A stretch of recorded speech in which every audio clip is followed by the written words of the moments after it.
की गुणगण समर्था सुखनिधि लभन्ते सत्या शिव सुख समाजं किनु तदा महावीर स्वामी महावीर स्वामी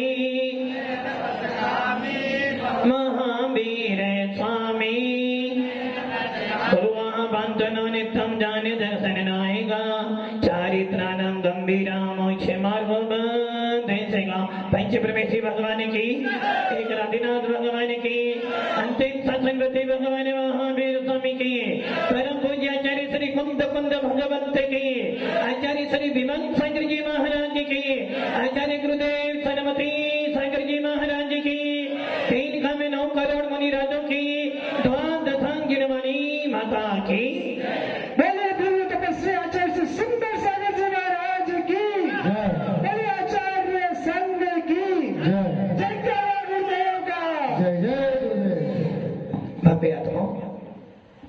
भगवान महावीर के पावन शासन में हम सब लोग अपनी आत्मा की साधना करते हुए अपना जीवन निर्वाह कर रहे हैं और कोई हमारा तीव्र पुण्य का उदय है जो हमें सच्चा धर्म मिला है।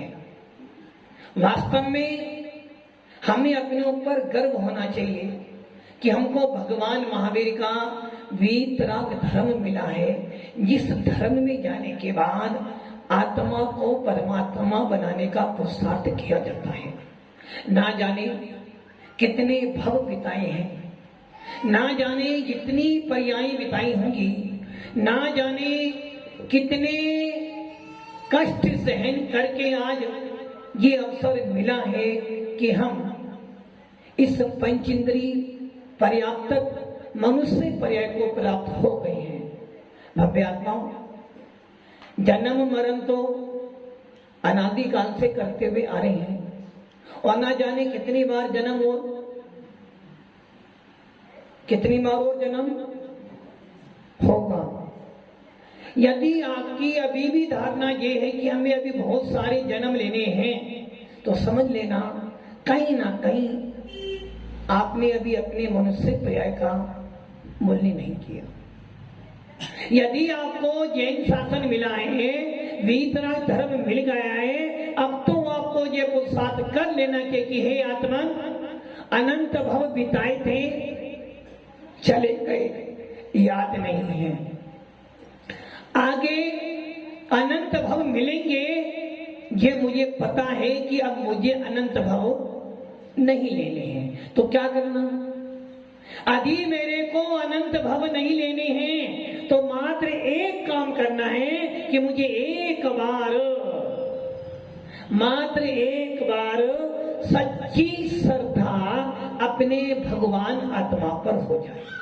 यदि एक बार मेरी सच्ची श्रद्धा अपने भगवान आत्मा पर हो गई, यदि मेरी एक बार अपने परमात्मा को जान लिया, यदि मैंने एक बार उस शुद्ध आत्मा को जान लिया तो निश्चित है मेरे को सम्य दर्शन की प्राप्ति हो जाएगी और जिसको सम्य दर्शन प्राप्त हो गया उसका अर्ध पुंगल परावर्तन से अधिक क्षेत्र काल रहने वाला नहीं है।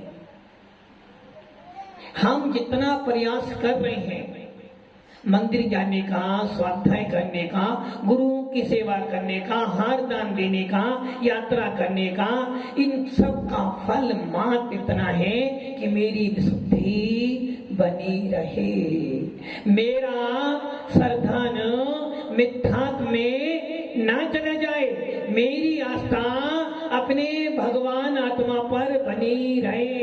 यदि ये पुरुषार्थ इस पर्याय में कर लिया तो निश्चित है कि मुझे देवगति तो आचार्य उमा स्वामी ने 6ठे अध्याय में देवगति के आश्रय का कारण लिखा है। गतियां 4 हैं और चारों गतियों को आप अच्छी तरह जानते हो और जितनी अच्छी तरह मनुष्य गति को जानते हो किसी और को नहीं जा। नरक के बारे में चर्चा करो तो महाराज जी हम तो नरक में गए होंगे, हमें याद हो। पशुओं की बात कर लें तो पशुओं के दुख आपको आज भी प्रत्यक्ष देखने में मिल रहे हैं। मनुष्यों की बात करो तो आनंद ले रहे हो, किंतु अभिलाषा कहां जाने की है? यहां से छूटेंगे सीधे देवगति में जाएंगे। अभी आप सुन रहे थे तपस्वी सम्राट के बारे में, कैसे कैसे विहार कराया, कैसे कैसे यात्रा की, कैसे कैसे हमारे घर से एक व्यक्ति मुनि बना। और हमारे आचार्य कहते हैं जिस घर में से एक व्यक्ति भी महाराज बन जाता है 7 पीढ़ियों तक उसका नाम चलता है। यदि हमारे घर में एक त्यागी व्यक्ति बन जाए, यदि एक त्यागी व्यक्ति बन जाता है तो पूरा जिन शासन के अनुयायी समस्त दिगंबर जैन समाज उस परिवार का बहुमान समझती है कि इस व्यक्ति ने दिगंबर मुनि दीक्षा धारण कर अपना कल्याण किया। धन्य है हमारा नेत्र, ऐसे परिवार को हम देख रहे हैं। अब आप ये विचार कर लो, जब एक त्यागी व्यक्ति घर का बनता है तो पूरा समाज आपके सामने नतमस्तक हो जाता है। किस कारण? आपके कारण नहीं, उस व्यक्ति ने जो संयम पालन किया था ना, उसके कारण। आज आप लोग अपने घर में रहते हो, कोई आपको नहीं पूछता, किंतु यदि आपके घर में कोई त्यागी व्यक्ति बन जाए, किसी महाराज के पास चले जाना, सबसे पहले वो महाराज आपके परिवार को पूछते कि बेटा सब ठीक है। क्यों? क्योंकि मूल्य संयम का है, मूल सम्यक दर्शन का है और मूल तुम्हारे विशुद्ध परिणामों का है। मंदिर बनाने वाले को लोग याद रखते हैं, प्रतिष्ठा कराने वालों को लोग याद रखते हैं, यात्रा कराने वालों का बहुमान करते हैं, किंतु भव्य आत्मा ये सारा बहुमान तो सिर्फ श्रावक करता है। किंतु जिस घर में कोई त्यागी व्यक्ति बन जाता है उसका बहुमान तो दिगंबर मुनि भी करता है। अब आप ये विचार कर लो कि ये प्रतापगढ़ वो प्रतापगढ़ है जिस प्रतापगढ़ के सेठ ने आचार्य शांति सागर महाराज का विहार करवाया। ये वो प्रतापगढ़ है जिस प्रतापगढ़ में से अनेकों अनेक मुनिराज बने हैं। हमारे ज्ञानचंद जी मिंडा महाराज तो बने, आज भी उनके परिवार को साधु आशीर्वाद देते। किस लिए? धन के कारण नहीं, आपके पिता ने अपनी आत्मा का उत्थान करने के लिए संयम का मार्ग अपनाया है और उस संयम की चर्चा तो देवता भी करते हैं। भव्य आत्माओं, यदि वास्तव में यदि आप विचार करें, यदि आपकी सच्ची श्रद्धा किस पर होनी चाहिए? देव सा गुरु पे चर्चा बहुत कर ली आपने, श्रद्धा बहुत कर ली। देव सा गुरु पे श्रद्धा करते करते आप इतनी श्रद्धा कर चुके हो कि अब आपको देव सा गुरु से विरक्ति होने लगी। ये बात सत्य है। आज के परिप्रेक्ष्य में कुछ ही लोग ऐसे बचे हैं जिनको सच्चे गुरु के प्रति पूर्ण श्रद्धा है, वरना आपका श्रद्धा डगमगा रहा है। वो क्यों रहा है? क्योंकि आज के वातावरण में इंसान ख्याति पूजा लाभ के पीछे दौड़ा जा रहा है और इसमें गलती आपकी नहीं, साधु भी शामिल हो गए। जहां ख्याति पूजा लाभ मिलते हैं वहीं पर हम सारे काम करते, किंतु ये सम्यक दर्शन नहीं है, ये विशुद्धि नहीं है। विशुद्धि तो वो है जिससे मेरी आत्मा का उत्थान हो। सम्यक दर्शन का मतलब मात्र देव सा गुरु पे श्रद्धा करना नहीं है, साथ में अपने भगवान आत्मा पर भी। किंतु ऐसा भी नहीं करना। समय साथ तो पढ़ा, नियम साथ तो पढ़ा, अष्टपाठ तो पढ़वा, आत्मा की चर्चा तो की, आखिर तो मैं सम्यक दृष्टि तो हूं, किंतु मेरे को गुरुजी अच्छे लगते नहीं, मैं गुरुजी के पास में नहीं जाता, मुझे अभिषेक करना अच्छा लगता नहीं, मुझे पूजन करना। तो समझ लेना अभी तेरे को सम्यक दर्शन। अरे तूने समय सार पढ़ा, तूने अध्यात्म पढ़ा, तूने आत्मा को जाना।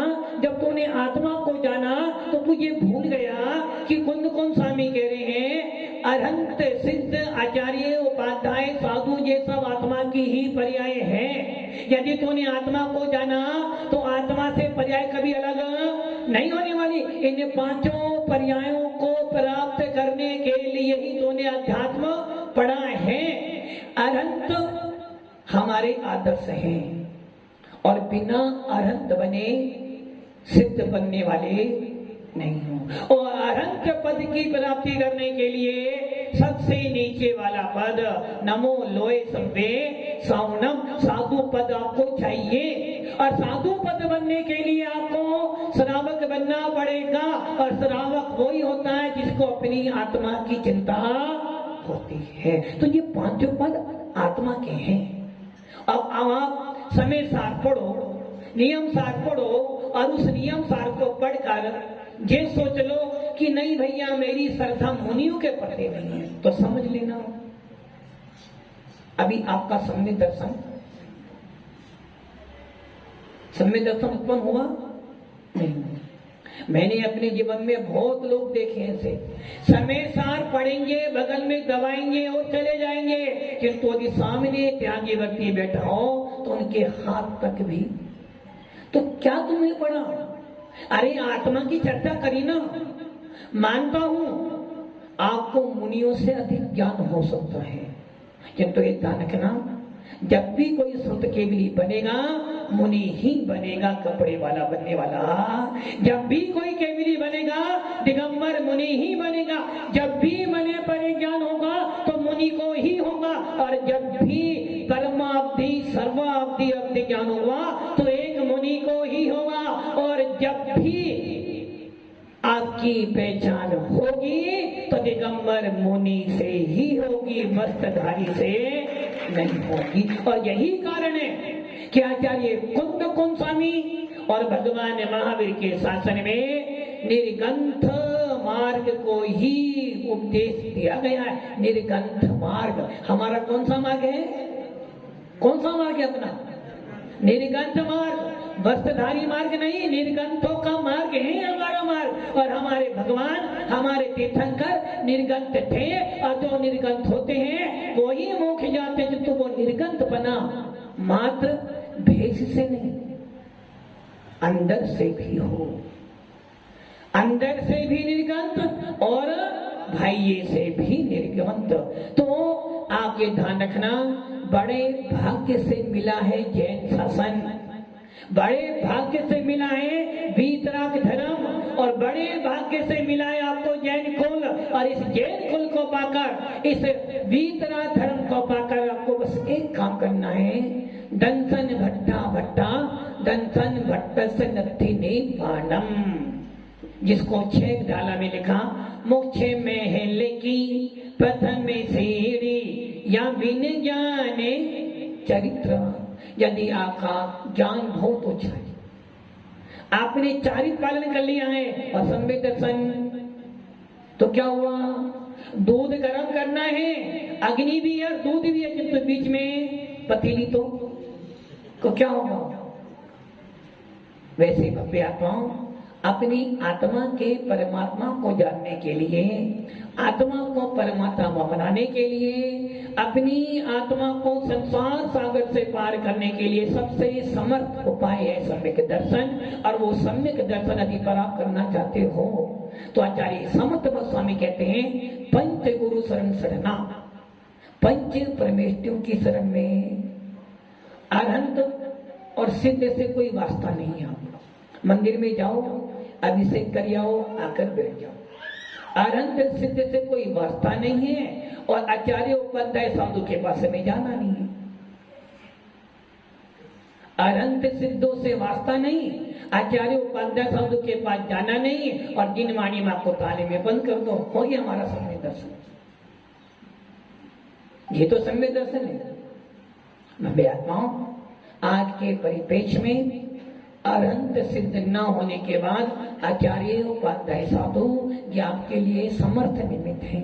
एक ध्यान रखना, काम तुम्हें करना है, नाम हमारा होना है, पुरुषार्थ तुम्हें करना है, नाम हमारा होना है, सारी मेहनत आपको करनी है, नाम हमारा होना है, क्योंकि निमित्त कुछ करता नहीं और निमित्त के बिना कुछ होता नहीं। सारी मेहनत आपको करनी है, सारा पुरुषार्थ आपको करना है, सारे परिणाम अच्छे आपको बनाने हैं। हम तो मात्र निमित्त है, किंतु वो निमित्त दो प्रकार का है, उदासीन और प्रेरक।